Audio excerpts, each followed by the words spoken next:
Today I have with me Brianna Rose, who is a Kundalini Business Coach. I'm super excited to talk to her about all of the amazing things I see her doing online. She's got a lot going on. We're going to hear about all of that. And I'm going to let her start. Would love to share all of that. First of all, I'm just so excited to be here. Thank you for having me. Most of the time when people hear the word Kundalini Business Coach, they're a little confused because they haven't heard it before. And so Kundalini Business Coaching is something that I created back in 2017. And essentially what I help women entrepreneurs do is master their energy so they can master their success. And I come from the belief of seeing business through the lens of energy first, strategy second. And so what we do is essentially identify where the blocks are in their business, where that lives in their body, and then we use conscious, curated, intuitive movement to bust through those blocks so that way they can regulate their nervous system, their emotional system, heal on a deep cellular level, and then fully be able to step into their power and role as a light leader and expand into their income. I love that. I feel like everybody could use that at any point in their business. Like it doesn't have to be Totally. something you're just starting with. Like that could literally be something that, someone 10 years in needs to like kind of rejig and tweak. Yes. Okay, obviously there was a time where you didn't use Kundalini in your business. Hmm. Can you kind of Hmm. talk about like that transition and what that was like for you? How that changed? Yeah, for sure. So, I have been an entrepreneur now for almost 10 years. And so prior to being an entrepreneur, I was actually a PR marketing director, that focused in like the wellness and alternative wellness space. And I'm originally from New York. And so I just had that hustle culture really deeply ingrained in me. And so spirituality and energy wasn't even a part of who I was at that moment. And then back in around 2012, 2013, I had a spiritual awakening. And through that spiritual awakening, I discovered Kundalini. And it was one of those things that you can't you can't unlearn the things that you learn. And so all of a sudden my entire life shifted and I could no longer see business through this like very masculine hustle scarcity type of energy. Once I learned about energy itself, I saw how powerful it was. And so for me, when I started working with people, at first it was just branding and web design and very like cerebral 3D marketing and strategy. And then I started to bring Kundalini into it because I was experiencing the power of Kundalini.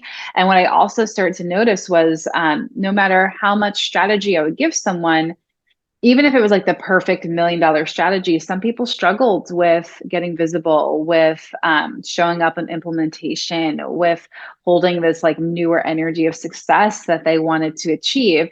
And that was when I started to notice that, I started to recognize the power of what energy was. So I started to notice these people have beliefs, they have blocks, they have traumas that are blocking them from moving forward and implementing the strategy and the action. And so what I started to do was pair somatic movement through breath work, meditation, and Kundalini, and pair that with different aspects of building your business. And I started to kind of fine tune what postures, breath works, and meditation worked best with idea creation, with visioning, with business strategy, with sales, with magnetism, with scaling, with leadership.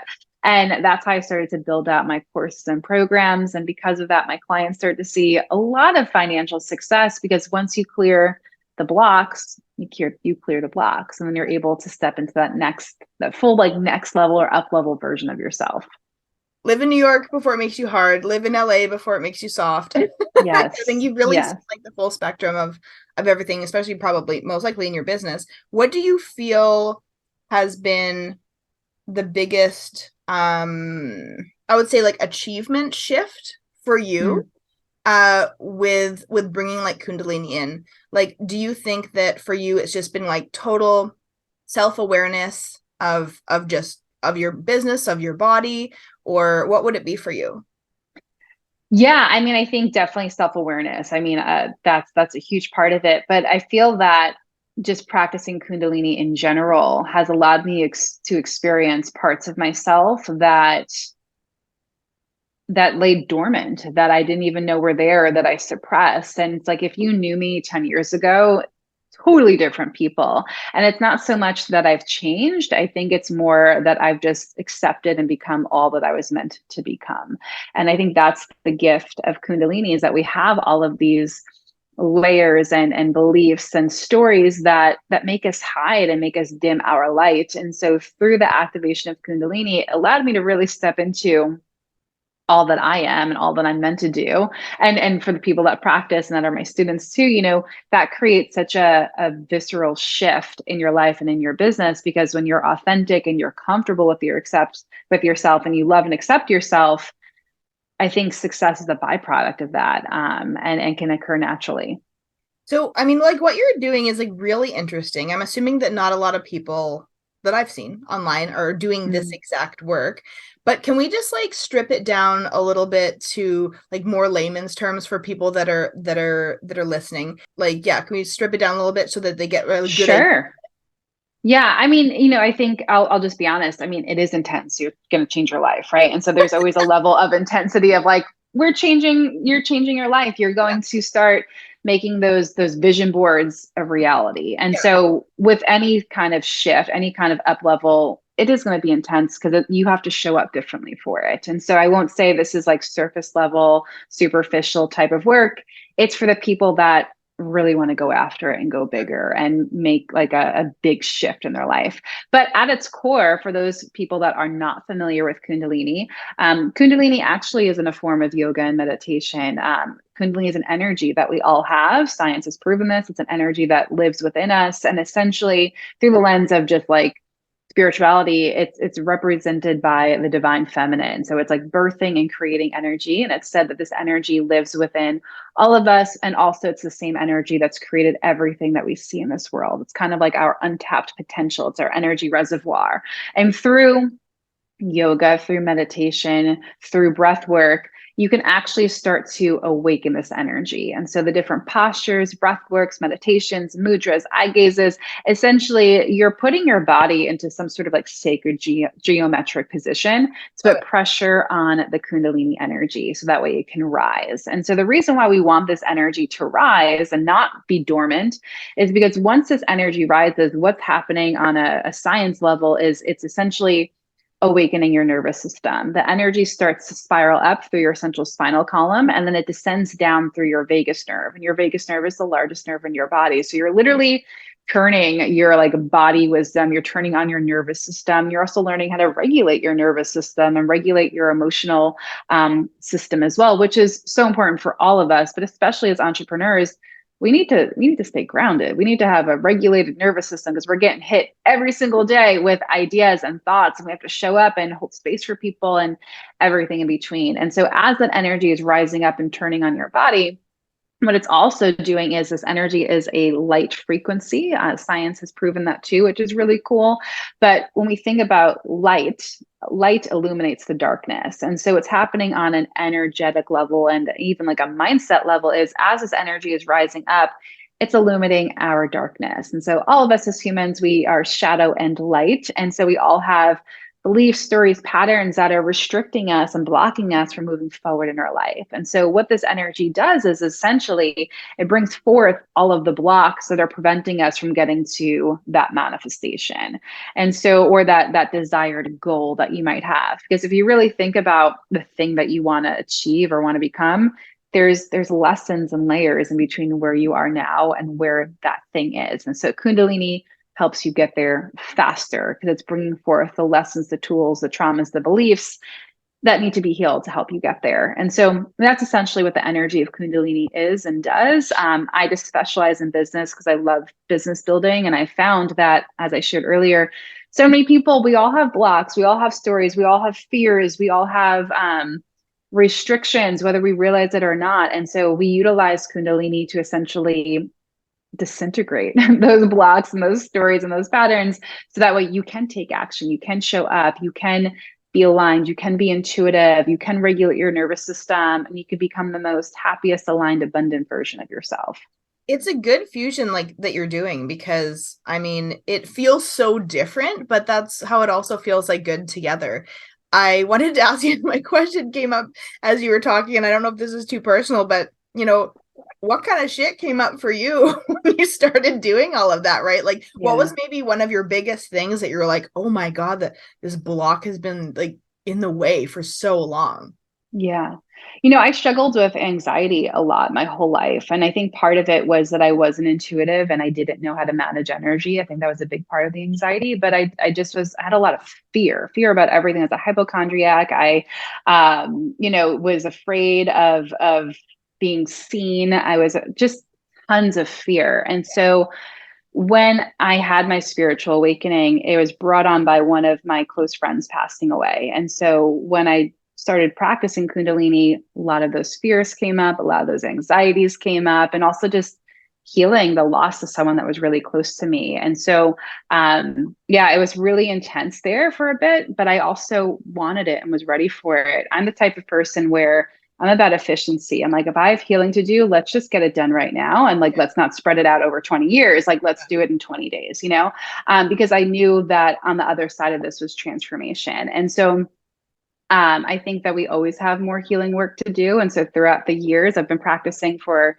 a decade now. I've built a multiple 7-figure business. I have team members. I have thousands of people that join my programs. There's a lot that comes with that. There's a lot of expansion that came with that. And with that expansion was also new blocks that I didn't even know were there because I was hitting things that I didn't even know were possible for myself along the way. Amazing. That's so cool. What do you think that why do you think people like don't want to heal right away? Mm. I don't know if it's that like people don't want to heal. I think it's more that they're afraid of what's going to happen once they heal, which is happiness, which Yeah. is love, which is abundance. And I Well, their think life that will change. those, Their yeah, life will change. their life will They're not change, happy. right? And Yeah. so that's scary. And I think as much as we want change as humans, and we want to get out of our current situation, we're also very comfortable with our current situation. And we're also very comfortable with fear, with failure, because they feel safe almost because we've experienced them. So there's that safety of like, I'm a failure, or I'm fearful, or I'm sad, or I'm this, those lower vibrational emotions feel like a safety net. And so if we heal, we get to experience happiness, we get to experience love, we get to experience success. And that can feel very scary if we haven't experienced those a lot throughout our life. And I always say this because I work with entrepreneurs.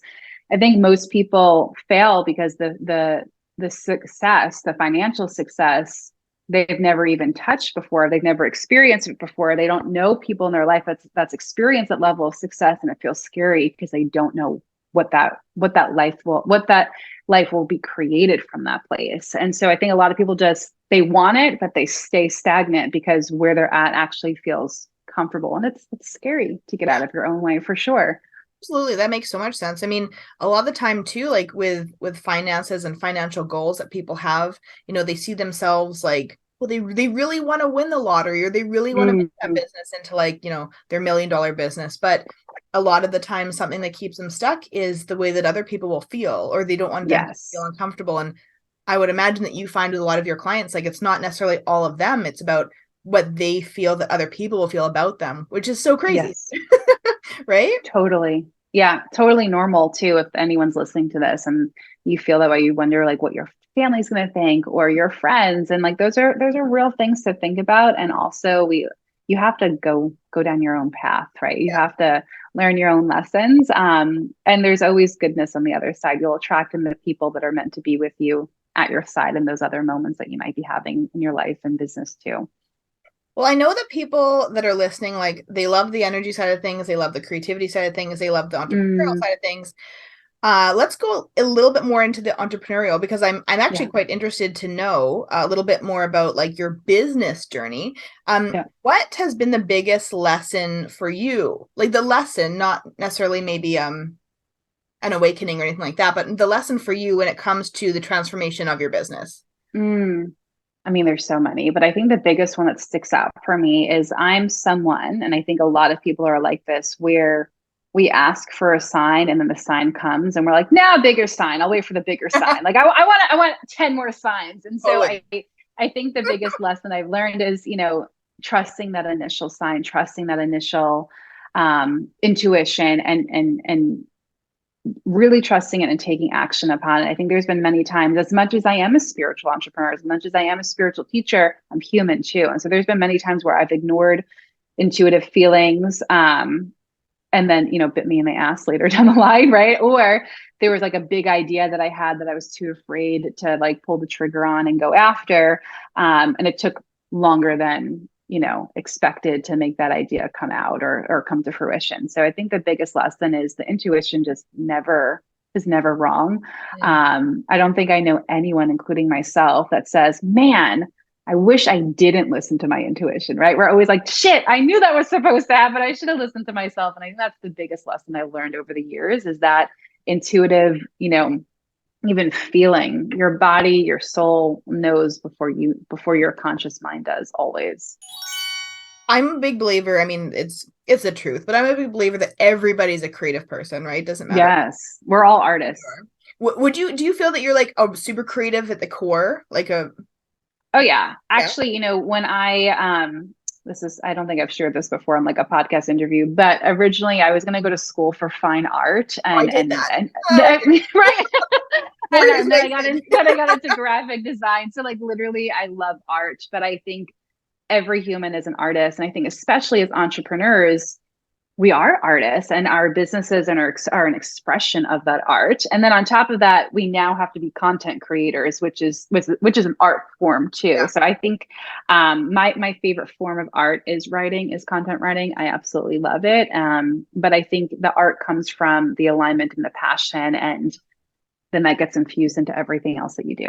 Okay, I'm so glad you segued into that, because Yes. my next thing I want to talk about was, many folks that kind of follow me online, something that I've always really promoted is like creative soul, you're not alone. Like we all are kind of, we all have so many things that we want to do. And we're so excited about so many different avenues and all the things. Clients that you work with, when they are feeling as though they have so many passions and they want to do so many things, they're so excited, but then they are feeling lost, right? They are feeling like, I could put my energy this way, this way, this way, this way. And that's not necessarily the best thing either, right? Yeah. How does kind of Kundalini help with that?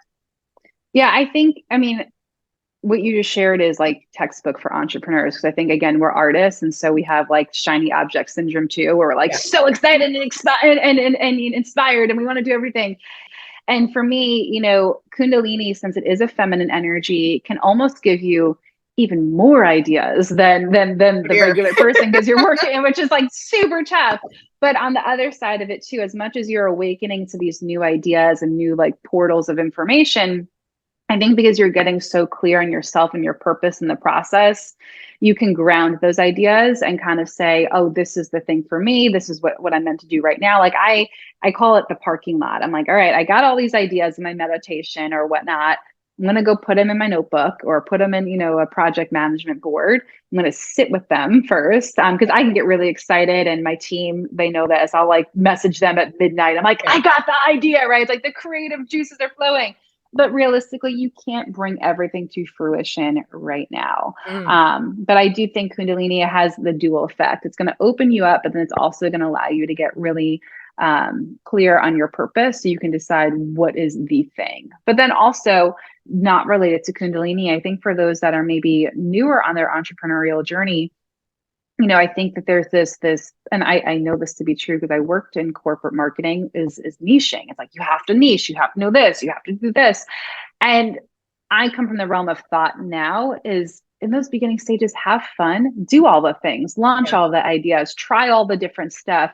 And you got to get it out of your system, because if you don't try, you're constantly going to be thinking about that idea and be like, I should have done that. I should have created this thing. So get it out of your system. Nothing matters in those beginning phases. It's not like you have the $1 million business and you have to stabilize it and sustain it. It's like you actually don't have the business yet. It's more like a fun idea that you have. And so have fun, let the ideas pour through you, try all of the things. And once you do all the things and you kind of get it out of your system, you realize which ones felt really good, which ones you really aligned with. And then you're able to kind of niche and narrow and strategize from that place, versus I think going into the business, having to have the strategy and like that narrow niching. Have fun first. Let your business be like a creative mouthpiece for your intuitive ideas, and see how things feel in your body, and then strategize from there. I like that you said that, because I mean, you literally described like the first, I don't know, decade of my entrepreneurial journey, which really was like, I think I was kind of like a joke for I probably am. So, but like, I think it was kind of a joke to my family and friends, because I was always doing something different. And it was always like, oh, Yeah. well, Sarah can come up with a new business tonight and like have business cards in the morning and be selling something, Yeah. and like all the things. But Yeah. I literally just wanted to experience the feeling of these things. I never wanted to, at the end of my days be like, oh, I never tried that one thing, or I never tried that Mm-hmm. thing. And that's Yeah. why I do live like spherically in so many different directions. And yeah, I think that a lot of people do that. I mean, you can suffer from it, or you can really like enjoy it, right? Yes. Like that's how I Embody kind it. of look at it too. And What I think it's a superpower. I just want to add that. I think if you have a ton of ideas, it's a freaking superpower. And if you're able to execute on those ideas, it's another superpower. So if that's you, like Yeah. you just shared, don't let it take you down. Like embody it and be like, this is who I am and this is how I work, and own it. Are you a manifest generator? I'm not. Oh, do you know what you are? Yes, I'm a projector. I wish I was a generator. Interesting. Yeah, I'm a Okay. projector. That's so interesting. I'm a manifest generator, and I always just feel like everybody's a manifest generator. Yes. Um, well, that's a whole other It's a topic. whole other episode. Okay, so back to your business.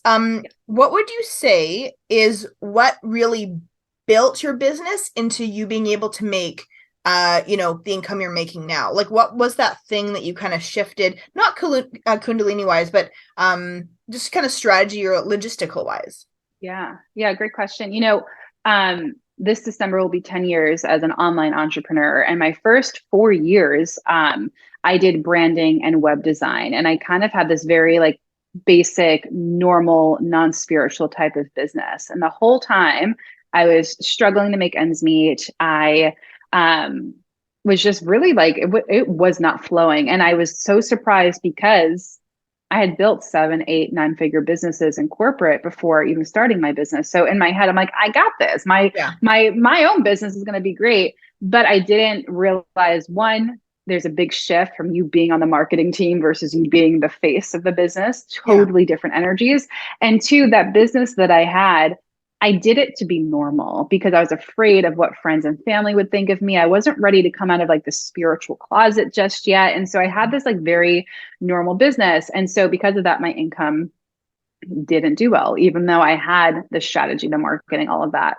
And then in 2017, I closed down that business. I opened up Kundalini Business Coaching. And my business, my first year in business, I had $500,000 with no paid ads. It was just all organic.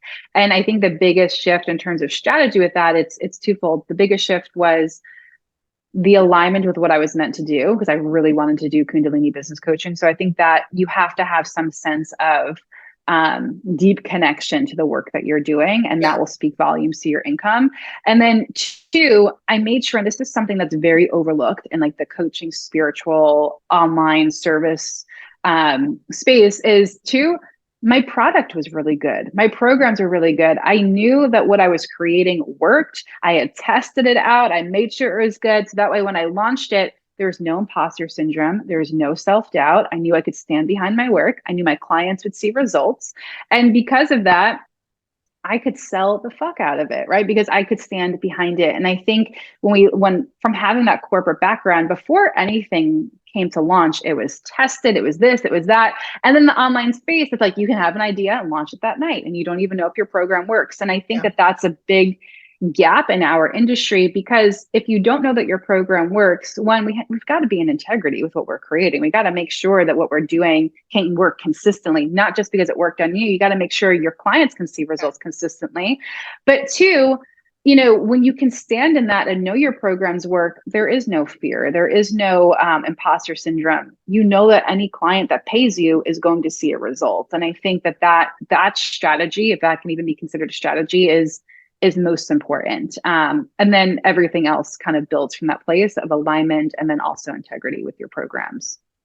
Alignment is something that I teach on a lot. That's like my number one Mm, go-to thing, especially with creative individuals, because it really does help like sort out all the like mind busyness, right? And totally. everything that we want to do and all that. You were doing your Kundalini work at the time where you relaunched already. So you were already practicing that yourself, right? Yeah. So I started practicing Kundalini a little over a decade ago. And so I started practicing when I was still at my 9 to 5 as a PR Okay. marketing director.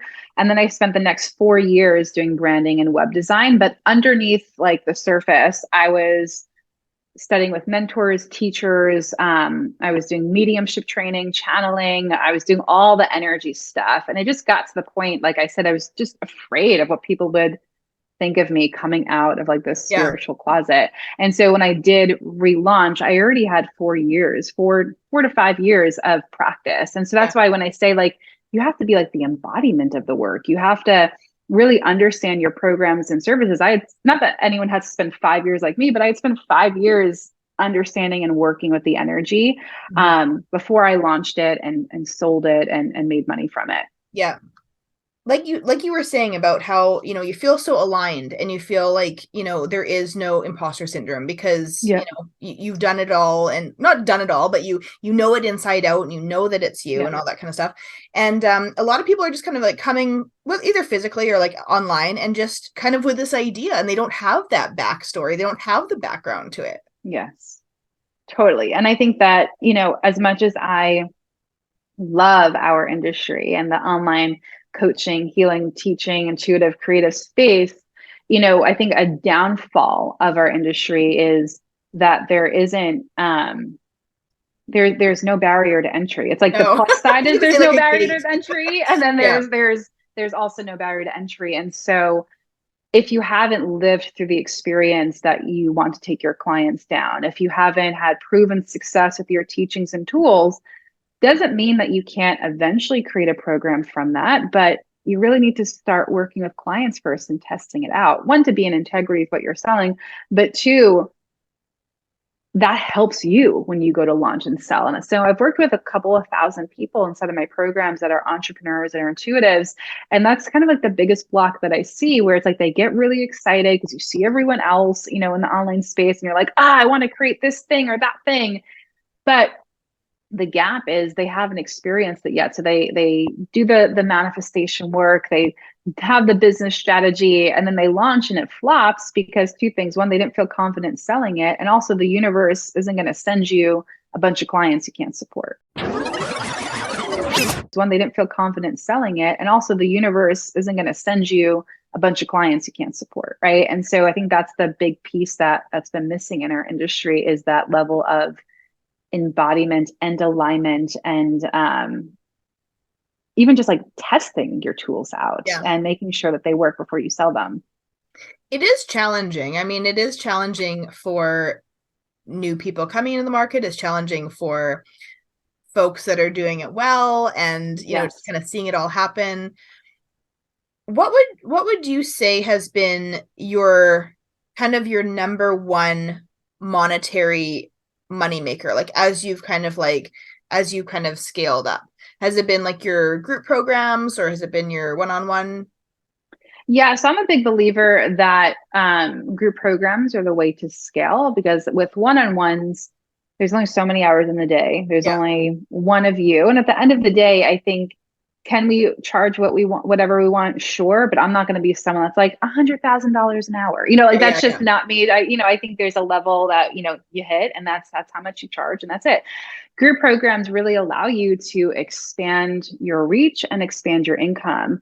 That doesn't mean that that it's like super easy in terms of scaling, because at each level the program can break. And when I say break, is like if you have 25 people in a program versus 100 people, there's just a different way that you have to teach Yeah. and share and coach and this and that. So group coaching programs or group healing programs, I think, are the best way to scale, and it's been the way that I've scaled my business. But there's always lessons in any sort of program that you want to launch and share with the world. And for people that are listening that aren't at that maybe group coaching level yet, and I say that because I don't think everyone should like come out the gate having a group coaching program, because Mm. you don't have a proven product yet, you don't have an audience yet. Yeah. You want to make sure that you have those things in place. I think the best thing to start with is just doing single sessions, like Mm. getting out there. Back to what I said, like have fun, do all these different things and figure Yeah. out what is your thing? Then you find your thing, and then you have a one-on-one mentorship Yeah. program. Then you work with people in an intimate way, and you learn the ins and outs of people, experience your transformation. And then you take that and then you put that into the group program, and then you scale the group program. So that's typically how I teach. And that's also what I've seen to be really successful for people. What have you found has been the biggest way for you to really like scale your audience over the past few years? Yeah. I'm someone that likes to be on camera, so this might not work for everyone, but I love doing free trainings and master classes, podcasts like this. I'm big into organic growth. I Nice. haven't done too much paid advertising. We've done it, but I like being with the community. I think community building is the best investment. And I say investment in like air quotes because you aren't really spending to build your community. But even if your community is 5 people, you got 5 people that love you and love your work and want to be a part of the experience with you. And then that builds. And when you're able to really build your community and connect with people, people invest in people they know, love, and trust. And so when you're able to intimately connect with them, however that might look like for you, that's going to be the catalyst for your success. And I don't think that can just be done from an ad, because an ad is so like static. Even if it's a video, it's like you can't really connect with the person. A website, you can't really do that. People, especially when you have a personal brand, people are investing in you. So they need to connect with you and trust you. Say everything disappeared right now. Okay, let's say the internet disappears. Yeah. How are you going to do your work? Mm. I when I first came in the online scene, I always did in-person stuff and online. I didn't know I was going to have a fully online business. And also my experience was in scaling brick and mortar businesses. So I feel like I have a little bit of a leg up for other people if the internet were to go completely out. Yeah. But I think that it always comes down to alignment with what you're selling and community. And so if the internet was gone, I've done this before and I would do it again. Get out in your town, get out in your community. I literally used to go door to door knocking on businesses. And I'd go in and talk to the owners and pitch myself and connect with them. I would also do community events. For 4 years, I held meditation classes and networking and classes and things like that, bringing people together. I think those are big things. When your community is like, they know you, they're going to tell everyone about you. And so if the internet's gone, the internet's only been around for a couple of years, right? So it's like, or in terms of like online business, it's really only flourished in the last decade. Yeah. Prior to that, it was print media, it was PR, it was, connecting with and networking and all of that. And I don't think those things will ever die out. They've gotten quieter over the years because of the surge of the tech boom. But I think at the end of the day, it's always going to be alignment with your purpose, getting out there with your community. And that's it. And maybe you won't be doing Zoom sessions with people, but you'll be in person. I used to do sessions in Starbucks. I used to do all those things in in the beginning days, and they made me who I am today. But I think if the internet were to go out, those would be some things that I would do. I like that answer because it just feels real, like it used to be. I don't know if Right. like, I'm only I do miss it sometimes. Yeah. Like it was definitely interesting to be alive during that transition. Like even when I got my degree, I have my bachelor's in public relations, marketing and advertising. And at the time I graduated in 2010. And so at that time, it's like remember we were just learning about Twitter, at that time, and how to do social media on Twitter. And so to have kind of lived when it was still this like print PR networking type of world. And then now it's the internet. It's kind of cool. Yeah. I know, it feels like there's a strength that was created for a lot of us because we got to experience that. Because this youngsters generation right now I know has no idea, like has no idea, right, about a lot of things. But I mean, it's just so interesting because I mean, the generational gaps I feel like aren't even just ages anymore. They're literally just like almost couple years to couple years the way technology is going, right? And it's crazy. It's also just crazy for entrepreneurs ourselves because we have to like literally figure out and adapt. Like, what's the internet doing now? Like, what's happening? Should we use AI? I don't want to. Like all the things, right? So totally. Okay, so what you're saying is that if you had to start it all from the beginning again, you would simply just go back to like grassroots and in connection is your biggest. I think those are the biggest, those are the biggest things even on social media. If you just have a social media account and you don't interact and you just post, it's going to be a dead account, right? So it's Yeah. like taking what we're doing on social media, doing like real life social things. I also think PR is huge. So pitching yourself to the media, that's always been huge, and getting yourself in front of different audiences. I think that's, online and offline, those things are Yeah. great tools too. I mean, I don't know if it's you or me or like just only a few other people, but I do feel like, having an online business today isn't just about splashing an ad up on Facebook and hoping that people are going to join your evergreen drip Yeah. program, Yeah. right? Like it really is about doing a little bit of the extra work behind the scenes to like create that really solid foundation for yourself, right? Yeah. Like you were saying, right? Like Totally. it's like doing the legwork, especially at the beginning. I mean, I think that it's so glorified that having like online businesses now are just kind of like, you can make six figures in, whatever, a few months if you just, do this or whatever. And I'm sure that is true for like, different avenues. But I think if you want to have like a really aligned, solid, feel good business that you're just so unbelievably proud about, it really is just about like making those connections and also just, building a really strong foundation, because Yeah. parts of the house might crumble down, but that foundation will always be there, right? Yeah. I'd like to hear all about all the things that you're doing that we can support you with. Yes. Well, first, thanks so much for having me. This was a great conversation. I absolutely loved it. And for anyone that's maybe interested in learning more about what I do, I definitely love hanging out on Instagram. So you can head on over there and hang out with me and slide into my DMs. It's really me and not a team member that's running that account. So I'd love to make those intimate connections. And also, something that I'm really passionate about is my multimodality certification program, where you get certified to teach and facilitate transformation using body-based coaching tools such as breath work, meditation, somatic movement, and Kundalini. Inside of that program, you also learn how to build a business that is intuitively based and weave in those body-based coaching tools. So that's something that I'm very passionate about. It's called the Light Leader Certification Program.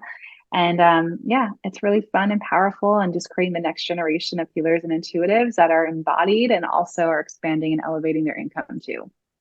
Okay, so your Instagram handle is at Brianna Rose? Yeah, at I am Brianna Rose. Okay. And your website is? Lightleaderco.com. Okay. And do you have a Facebook page that we should hook into? Yeah, so I have a free Facebook group community called Rising Light Sisterhood. There's over 150 free trainings in there, all about entrepreneurial energetics and Kundalini and messaging and everything between too. Amazing. Well, thank you so much. I'm so excited to, learn about like what you're doing. I think it's so interesting. I think that it's definitely like a missing piece. And it's just such an interesting fusion. And I'm just really excited to, follow you more and see how it transforms and see how it changes people's lives. And Beautiful. online Thanks so sister. much for saying that.